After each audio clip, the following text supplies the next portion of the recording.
Hi all. ഇന്നത്തെ വീഡിയോയിൽ നമ്മൾ ഡിസ്കസ് ചെയ്യുന്നത് റെസിഡൻഷ്യൽ സ്റ്റാറ്റസ് എങ്ങനെ ഡിറ്റർമൈൻ ചെയ്യാം എന്നാണ്. കഴിഞ്ഞ വീഡിയോയിൽ നമ്മൾ ബേസിക് കണ്ടീഷൻസും അഡീഷണൽ കണ്ടീഷൻസും ഒക്കെ ഡിസ്കസ് ചെയ്തിരുന്നു. അതിനെ ബേസ് ചെയ്തിട്ടുള്ള ഒരു പ്രോബ്ലമാണ് ഇന്ന് ഡിസ്കസ് ചെയ്യാൻ പോകുന്നത്. അപ്പോൾ ക്വസ്റ്റ്യൻ നോക്കാം. Mister Tom left for Canada on 15th May 2016 after staying in India for 10 years. He came back on 1st September 2018. Determine his residential status for the assessment year 2019-20. Okay, അപ്പോൾ question കൃത്യമായിട്ട് വായിക്കാം.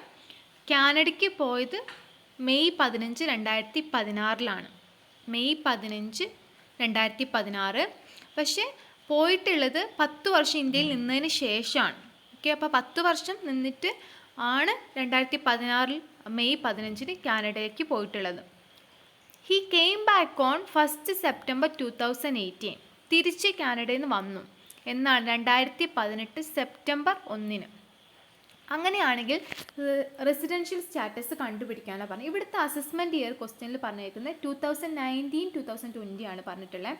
അതിൽ residential status, ആ ഒരു assessment ഇയറിൽ residential status കാണാനാണ് പറഞ്ഞിട്ടുള്ളത്.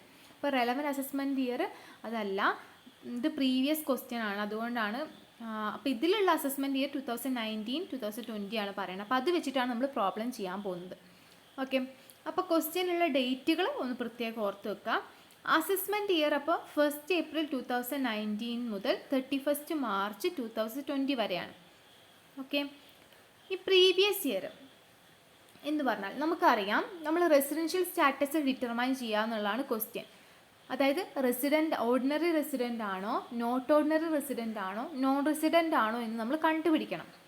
അപ്പോൾ അതിനായിട്ട് നമ്മൾക്കുള്ള കണ്ടീഷൻസ് ഉണ്ട്. ബേസിക് കണ്ടീഷൻസും ഉണ്ട്, അഡീഷണൽ കണ്ടീഷൻസും ഉണ്ട്.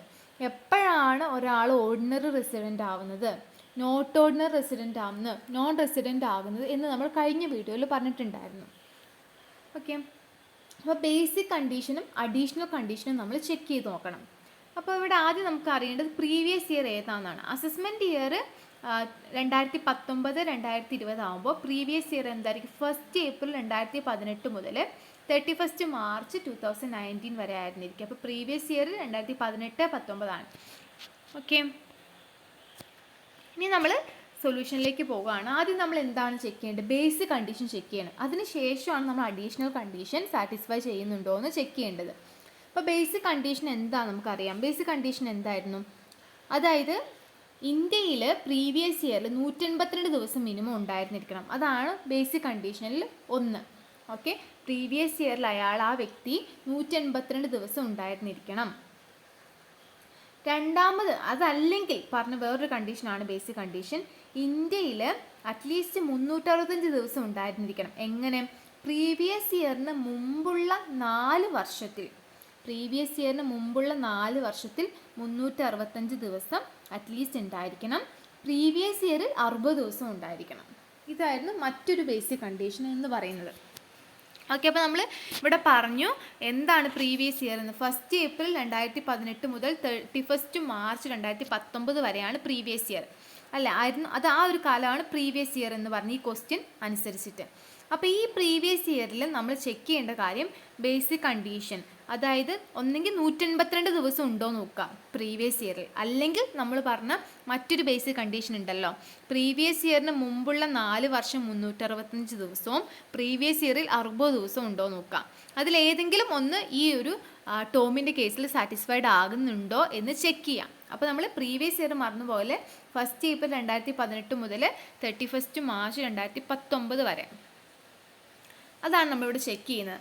അപ്പോൾ ഈ ക്വസ്റ്റ്യൻ അനുസരിച്ച് നോക്കിയാൽ നമുക്ക് മനസ്സിലാവും 2018-19 നമ്മുടെ പ്രീവിയസ് ഇയർ. എന്നാണ് ഇന്ത്യയിൽ ഈ 2018-19 ടോം എത്ര നാൾ ഇന്ത്യയിൽ ഉണ്ടായിരുന്നിരുന്നു എന്ന് നമ്മൾ ചെക്ക് ചെയ്യാണ്. അപ്പോൾ നോക്കുന്ന സമയത്ത് നമുക്ക് മനസ്സിലാവും 2016 കാനഡയ്ക്ക് പോയിട്ടുണ്ട്. പിന്നെ വരുന്നത് 2018 സെപ്റ്റംബർ 1 ഓക്കെ, അപ്പോൾ നമ്മുടെ പ്രീവിയസ് ഇയർ 2018-19 ആണ്. അപ്പോൾ ഈ 2018-19 എത്ര നാൾ ഇയാൾ ഇന്ത്യയിൽ ഉണ്ടായിരുന്നു എന്നാണ് നമ്മൾ നോക്കുന്നത്. 182 ദിവസം ഉണ്ടോ എന്ന് ചെക്ക് ചെയ്യുകയാണ്.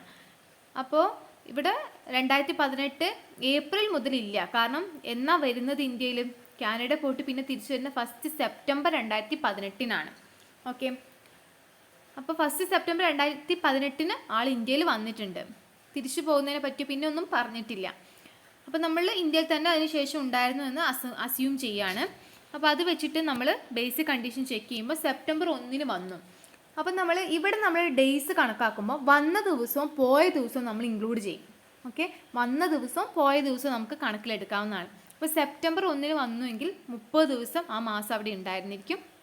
അപ്പോൾ ഇവിടെ നമ്മൾ ഇയാൾ ഇന്ത്യയിൽ ഉണ്ടായിരുന്ന പ്രീവിയസ് ഇയർ എന്ന് പറഞ്ഞാൽ 1 സെപ്റ്റംബർ 2018 മുതൽ 31 മാർച്ച് 2019 വരെയാണ്. ശരിക്കും 1 ഏപ്രിൽ മുതൽ നമ്മൾ കാൽക്കുലേറ്റ് ചെയ്യേണ്ടതാണ്. പക്ഷേ അയാൾ ഇന്ത്യയിൽ ഉണ്ടായിരുന്ന എന്ന് മുതൽ മാത്രമാണ്, സെപ്റ്റംബർ മുതൽ മാത്രമാണ്. അതുകൊണ്ട് 1 സെപ്റ്റംബർ 2018 മുതൽ 31 മാർച്ച് 2019 വരെയുള്ള ആ ഒരു സമയത്ത് നമ്മൾ എന്താ നോക്കേണ്ടത്, ഇയാൾ 182 ദിവസം നിന്നിട്ടുണ്ടോ, അല്ലെങ്കിൽ ഇനിയിപ്പോൾ അത് സാറ്റിസ്ഫൈ ചെയ്യാൻ പറ്റിയോ, 182 ദിവസം നിന്നിട്ടില്ല എങ്കിൽ നമ്മൾ എന്ത് ചെയ്യണം, നമ്മൾ നേരത്തെ പറഞ്ഞ പോലെ പ്രീവിയസ് ഇയറിന് മുമ്പുള്ള 4 വർഷത്തിൽ 365 ദിവസമോ പ്രീവിയസ് ഇയറിൽ 60 ദിവസം ഉണ്ടോ നോക്കുകയാണ്. അപ്പോൾ ആദ്യം നമുക്ക് 182 ദിവസം ഉണ്ടോ നോക്കാം.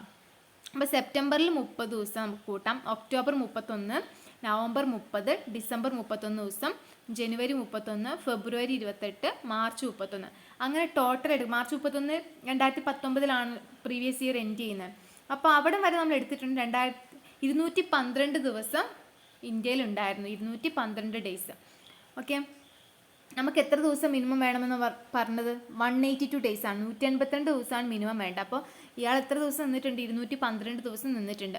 അപ്പോൾ നമ്മൾ എന്ത് മനസ്സിലാക്കാം, ബേസിക് കണ്ടീഷൻ സാറ്റിസ്ഫൈ ചെയ്തിട്ടുണ്ട്. ബേസിക് കണ്ടീഷൻ ഏതെങ്കിലും ഒന്ന് സാറ്റിസ്ഫൈ ചെയ്താൽ മതി, ഒന്നെങ്കിൽ 182 ദിവസം അല്ലെങ്കിൽ നേരത്തെ പറഞ്ഞ ആ ഒരു കണ്ടീഷൻ. അപ്പോൾ അതിൽ 182 ദിവസം എന്ന് പറയുന്ന കണ്ടീഷൻ ഇയാൾ സാറ്റിസ്ഫൈ ചെയ്തിട്ടുണ്ട്. അപ്പോൾ ഇനി മറ്റേത് നമ്മൾ നോക്കേണ്ട, ബേസിക് കണ്ടീഷൻ നോക്കേണ്ട ആവശ്യമില്ല. അപ്പോൾ ബേസിക് കണ്ടീഷൻ സാറ്റിസ്ഫൈഡ് ആണ്. അപ്പോൾ he was in India in the previous year 212 days. Okay, 212 ദിവസം പ്രീവിയസ് ഇയർ അയാൾ ഇന്ത്യയിൽ ഉണ്ടായിരുന്നു. അതുകൊണ്ട് ബേസിക് കണ്ടീഷൻ സാറ്റിസ്ഫൈഡ് ആണ്. ഇനി ബേസിക് കണ്ടീഷൻ സാറ്റിസ്ഫൈഡ് ആണെന്ന് മനസ്സിലായി. ഇനി നമ്മൾ ചെക്ക് ചെയ്യേണ്ട അഡീഷണൽ കണ്ടീഷൻ സാറ്റിസ്ഫൈഡ് ആണോ നോക്കാം. ഓക്കെ, അഡീഷണൽ കണ്ടീഷൻ ചെക്ക് ചെയ്യണം. ബേസിക് കണ്ടീഷൻ സാറ്റിസ്ഫൈഡ് ആണെന്ന് മനസ്സിലായി കഴിഞ്ഞാൽ അല്ലെങ്കിൽ നമ്മൾ ഐഡൻറ്റിഫൈ ചെയ്ത് കഴിഞ്ഞാൽ പിന്നെ നമ്മൾ അഡീഷണൽ കണ്ടീഷൻ ചെക്ക് ചെയ്യണം. അപ്പോൾ അഡീഷണൽ കണ്ടീഷൻ ചെക്ക് ചെയ്യുമ്പം നിങ്ങളിവിടെ പ്രത്യേകം ശ്രദ്ധിക്കേണ്ട കാര്യം, 2016 കാനഡയ്ക്ക് ഇയാൾ പോകുമ്പോൾ എങ്ങനെയാണ് പോയി, 10 വർഷം ഇന്ത്യയിൽ നിന്നിട്ടാണ് 2016 കാനഡയിലേക്ക് പോയിട്ടുള്ളത് കേട്ടോ, അത് മറന്നു പോകരുത്. അപ്പോൾ ഇവിടെ നമ്മൾ അഡീഷണൽ കണ്ടീഷൻ ചെക്ക് ചെയ്യുമ്പം അഡീഷണൽ കണ്ടീഷൻസ് ഓർമ്മയുണ്ടോ, 2 അഡീഷണൽ കണ്ടീഷൻസ് പറഞ്ഞിട്ടുണ്ടായിരുന്നു. അതായത് ഒന്നാമതായിട്ട് പറഞ്ഞ പ്രീവിയസ് ഇയറിന് മുമ്പുള്ള 10 വർഷത്തിൽ 2 പ്രാവശ്യം റെസിഡൻ്റ് ആയിട്ടുണ്ടാവണം, 2 വർഷം റെസിഡൻ്റ് ആയിട്ടുണ്ടാകണം. അതായിരുന്നു ഒരു കണ്ടീഷൻ. രണ്ടാമത്തെ അഡീഷണൽ കണ്ടീഷൻ എന്ന് പറഞ്ഞാൽ പ്രീവിയസ് ഇയറിന് മുമ്പുള്ള 7 വർഷത്തിൽ 730 ദിവസം അറ്റ്ലീസ്റ്റ് ഇന്ത്യയിൽ ഉണ്ടായിരുന്നിരിക്കണം. ഇതാണ് നമ്മുടെ അഡീഷണൽ കണ്ടീഷൻസ്. അപ്പോൾ നമുക്ക് ആദ്യത്തെ അഡീഷണൽ കണ്ടീഷൻ സാറ്റിസ്ഫൈ ചെയ്യുന്നുണ്ടോ നോക്കാം. അപ്പോൾ അത് ആദ്യത്തെ ചെയ്യുന്നുണ്ടെങ്കിൽ പിന്നെ രണ്ടാമത്തെ അഡീഷണൽ കണ്ടീഷൻ സാറ്റിസ്ഫൈ ചെയ്യുന്നുണ്ടോ നോക്കാം. അപ്പോൾ ഇവിടെ നമുക്ക് കൃത്യമായിട്ട് പറഞ്ഞിട്ടുണ്ട് 10 വർഷം ഇന്ത്യയിൽ ഉണ്ടായിരുന്നു, 2016 കാനഡയ്ക്ക് പോകുന്നതിന് മുമ്പ് 10 വർഷം ഇന്ത്യയിൽ ഉണ്ടായിരുന്നു എന്ന് പറഞ്ഞിട്ടുണ്ട്. അപ്പോൾ തന്നെ നമുക്ക് സ്വാഭാവികമായിട്ട് ചിന്തിച്ചാൽ മനസ്സിലാവും 10 വർഷം ഇവിടെ നിന്നിട്ടാണല്ലോ 2016 പോയിട്ടുള്ളത്. അപ്പോൾ നമ്മുടെ പ്രീവിയസ് ഇയർ എന്ന് പറഞ്ഞാൽ 2018-19 അപ്പോൾ അതിന് മുമ്പുള്ള 2018-19 നമ്മുടെ ഈ ക്വസ്റ്റ്യൻ വെച്ചിട്ട് പ്രീവിയസ് ഇയർ എന്ന് പറയുന്നത്. അതിന് മുമ്പുള്ള 10 വർഷത്തിൽ, അതാണ് ഒരു അഡീഷണൽ കണ്ടീഷൻ അല്ലേ, പ്രീവിയസ് ഇയറിന് മുമ്പുള്ള 10 വർഷത്തിൽ 2 പ്രാവശ്യം റെസിഡൻ്റ് ആയിട്ടുണ്ടാവണം എന്ന് പറഞ്ഞാൽ 2 പ്രാവശ്യമെങ്കിലും 2 വർഷമെങ്കിലും റെസിഡൻ്റ് ആയിട്ടുണ്ടാവണം. അപ്പോൾ റെസിഡൻ്റ് ആകാനുള്ള കാര്യം നമുക്കറിയാം, ഏതെങ്കിലും ഒരു ബേസിക് കണ്ടീഷൻ അയാൾ സാറ്റിസ്ഫൈ ചെയ്തിട്ടുണ്ടോ നോക്കുക. അതായത് പ്രീവിയസ് ഇയറിൽ 182 ദിവസവും അല്ലെങ്കിൽ പ്രീവിയസ് ഇയറിന് മുമ്പുള്ള 4 വർഷത്തിൽ 365 ദിവസവും പ്രീവിയസ് ഇയറിൽ 60 ദിവസവും. ഇതിലേതെങ്കിലും ഒരു ബേസിക് കണ്ടീഷൻ സാറ്റിസ്ഫൈ ചെയ്തിട്ടുണ്ടോ നോക്കുക 2 പ്രാവശ്യം. എങ്കിൽ നമുക്ക് പറയാം ഈ ഒന്നാമത്തെ അഡീഷണൽ കണ്ടീഷൻ സാറ്റിസ്ഫൈഡ് ആണ് എന്ന്. അപ്പോൾ സ്വാഭാവികമായിട്ട് 10 വർഷം ഇന്ത്യയിൽ നിന്നിട്ട് 2016 പോയ ഒരാളെ സംബന്ധിച്ച് നമ്മൾ 2018-19 ഇപ്പോഴത്തെ പ്രീവിയസ് ഇയർ ഈ ക്വസ്റ്റ്യൻ വെച്ചിട്ട് അതിന് മുമ്പുള്ള 10 വർഷം എടുക്കുമ്പോൾ എന്തായാലും അയാൾ എന്ത് ചെയ്തിട്ടുണ്ടാവും, 2 പ്രാവശ്യം റെസിഡൻ്റ് ആയിട്ടുണ്ടാവും. കാരണം ഈ പറഞ്ഞ 182 ദിവസം എന്തായാലും 2 പ്രാവശ്യം സാറ്റിസ്ഫൈ ചെയ്തിട്ടുണ്ടാവും, അല്ലെങ്കിൽ മറ്റേ കണ്ടീഷനും. അതുകൊണ്ട് നമുക്ക് പിന്നെ ചെക്ക് ചെയ്യേണ്ട ആവശ്യമില്ല. നമുക്ക് 10 ഇയേഴ്സ് ഇവിടെ പ്രത്യേകം പറഞ്ഞിട്ടുള്ളത് കൊണ്ട് നമുക്കിത് സാധാരണ ചിന്തിച്ചാൽ മനസ്സിലാവുന്നതാണ്. ഇനി രണ്ടാമത്തെ അഡീഷണൽ കണ്ടീഷൻസ് സാറ്റിസ്ഫൈഡ് ആയിരിക്കും. കാരണം പ്രീവിയസ് ഇയർ മുമ്പുള്ള 7 വർഷത്തിൽ 730 ദിവസം. പ്രീവിയസ് ഇയർ ഇവിടെ 2018-19 ആണ്. ഇതിന് മുമ്പുള്ള 7 വർഷം എടുത്താലും ഇയാൾ ഇവിടെ 10 വർഷം ഉണ്ടായിരുന്നു എന്നുള്ള ചിന്ത നിങ്ങളുടെ മനസ്സിലുണ്ടാവണം. എന്തായാലും 730 ദിവസം ഉണ്ടാവും. ഒരു വർഷം 365 ദിവസം വെച്ച് നമ്മൾ കാൽക്കുലേറ്റ് ചെയ്താൽ തന്നെ എന്താണ് ഉണ്ടാകുമല്ലോ, 7 വർഷത്തിനുള്ളിൽ എന്തായാലും 730 ദിവസം ഉണ്ടാവും. അപ്പോൾ രണ്ടാമത്തെ അഡീഷണൽ കണ്ടീഷനും സാറ്റിസ്ഫൈഡ് ആയിരിക്കും ഈ ഒരു കേസിൽ. അപ്പോൾ നമുക്ക് ഇവിടെ ബേസിക് കണ്ടീഷനും സാറ്റിസ്ഫൈഡ് ആണ്, അഡീഷണൽ കണ്ടീഷൻസ് രണ്ടും സാറ്റിസ്ഫൈഡ് ആണ്. അപ്പോൾ ഇവിടെ റെസിഡൻ്റ് ആണ്, അല്ലെങ്കിൽ ഓർഡിനറി റെസിഡൻ്റ് ആണ് ഇദ്ദേഹം എന്ന് പറയാം. ഈ ടോം എന്ന് പറയുന്ന ആൾ ഓർഡിനറി റെസിഡൻ്റ് ആണെന്ന് നമുക്ക് പറയാം. കാരണം എന്താ, ഓർഡിനറി റെസിഡൻ്റ് ആകുന്ന എപ്പോഴാണ്, ബേസിക് കണ്ടീഷനും അതുപോലെ തന്നെ അഡീഷണൽ കണ്ടീഷൻസ് രണ്ടും സാറ്റിസ്ഫൈഡ് ആകുമ്പോഴാണ് ഓർഡിനറി റെസിഡൻ്റ് എന്ന് പറയാം. അപ്പോൾ ഇവിടെ ബേസിക് കണ്ടീഷൻ സാറ്റിസ്ഫൈ ചെയ്തിട്ടുണ്ട്, 2 അഡീഷണൽ കണ്ടീഷനും സാറ്റിസ്ഫൈ ചെയ്തിട്ടുണ്ട്. അതുകൊണ്ട് ഓർഡിനറി റെസിഡൻ്റ് ആണ് എന്ന് നമുക്ക് പറയാം.